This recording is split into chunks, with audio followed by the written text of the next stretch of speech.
Comment trouver l'ensemble des diviseurs d'un nombre naturel?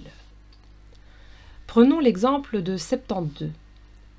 L'ensemble des diviseurs de 72 se note div 72.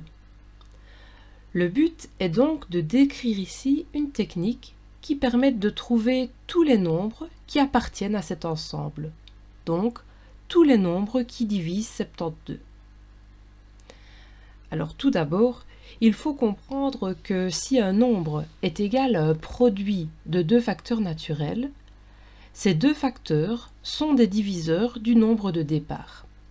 Par exemple, si tu sais que 72 est égal à 8 fois 9, alors tu peux déduire que 8 et 9 sont des diviseurs de 72. En effet, si 72 est égal à 8 fois 9, alors 72 divisé par 8 est égal à 9 et 72 divisé par 9 est égal à 8. Et donc, 8 et 9 sont bien des diviseurs de 72. Pour trouver tous les diviseurs de 72, il suffit donc de trouver tous les produits de deux facteurs naturels qui sont égaux à 72, car tous ces facteurs seront des diviseurs de 72. Alors, pour ne pas en oublier, il faut procéder de manière organisée. On essaye tout d'abord avec le facteur 1. C'est possible, évidemment, d'écrire 72 sous la forme d'un produit dont un des facteurs vaut 1. Une fois 72. 1 et 72 sont donc deux diviseurs de 72.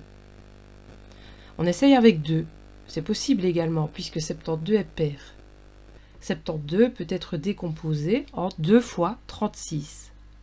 2 et 36 sont donc des diviseurs de 72.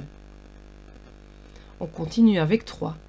72 est égal à 3 fois 24. 3 et 24 sont des diviseurs de 72. Avec 4, 72 est égal à 4 fois 18. 4 et 18 sont donc des diviseurs de 72. Avec 5? Non, c'est impossible. 72 n'est pas divisible par 5 puisqu'il se termine par 2. Donc, on passe à 6. 72 est égal à 6 fois... Oui, ça se complique. Il suffit de diviser 72 par 2, puis de diviser le résultat par 3. 72 divisé par 2 est égal à 36. Et 36 divisé par 3 est égal à 12. Donc, 72 est égal à 6 fois 12. 6 et 12 sont donc des diviseurs de 72. On essaye avec 7. Impossible. 70 est dans la table de 7, donc 72 ne peut pas être divisible par 7. On essaye avec 8. Ok, 72 est égal à 8 fois 9. Donc 8 et 9 sont des diviseurs de 72. On essaye avec 9? Non. Stop. Ce n'est pas nécessaire. Si on continue, on va retomber sur des produits déjà obtenus. Il n'y a que l'ordre des facteurs qui changera. Donc, à partir du moment où on tombe sur un facteur déjà obtenu, ici c'est 9, on s'arrête. Tous les diviseurs de 72 ont été trouvés. Les diviseurs d'un nombre semblent donc toujours aller par paires. Mais est-ce toujours le cas? Eh bien non. Dans certains cas, le nombre de diviseurs n'est pas pair. Prenons l'exemple de 36. 36 est égal à 1 fois 36, donc 1 et 36 sont des diviseurs de 36. 36 égale 2 fois 18, donc 2 et 18 sont des diviseurs de 36. 36 égale 3 fois 12, donc 3 et 12 sont des diviseurs de 36. 36 égale 4 fois 9, donc 4 et 9 sont des diviseurs de 36. 36 n'est pas divisible par 5, et 36 est égal à 6 fois 6. Alors ça n'a pas de sens d'écrire que 6 et 6 sont des diviseurs de 36. On dira simplement que 6 est un diviseur de 36 et on écrira une seule fois le 6 dans l'ensemble des diviseurs de 36. 36 est donc appelé un nombre carré. Il a un nombre impair de diviseurs puisqu'il peut être écrit sous la forme d'un produit de deux facteurs égaux, 6 fois 6. Géométriquement, ça veut dire qu'on peut construire un carré avec 36 petits carrés identiques, ce qui n'aurait pas été possible avec 72 par exemple. Considérons un autre cas particulier. Recherchons l'ensemble des diviseurs de 13.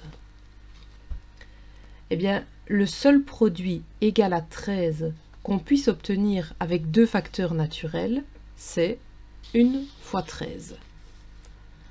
1 et 13 sont donc les seuls diviseurs de 13. 13 est appelé nombre premier, car il admet exactement deux diviseurs, 1 et lui-même. Donc, en résumé, nous avons deux cas particuliers quand il faut caractériser les nombres par rapport à leurs diviseurs. Nous avons les nombres carrés, issus de produits de deux facteurs égaux. 0, car 0 égale 0 fois 0. 1, car 1 égale 1 fois 1. 4, car 4 égale 2 fois 2. 9, car 9 égale 3 fois 3. 16, car 16 égale 4 fois 4, etc., etc. Et nous avons les nombres premiers. Ils n'ont que deux diviseurs distincts, 1 et eux-mêmes. Essaye de retenir au minimum les 10 premiers nombres premiers que voici. Tu verras, tu en auras souvent besoin. Et attention, 1 n'est pas un nombre premier car il n'a qu'un seul diviseur. À bientôt et bon travail!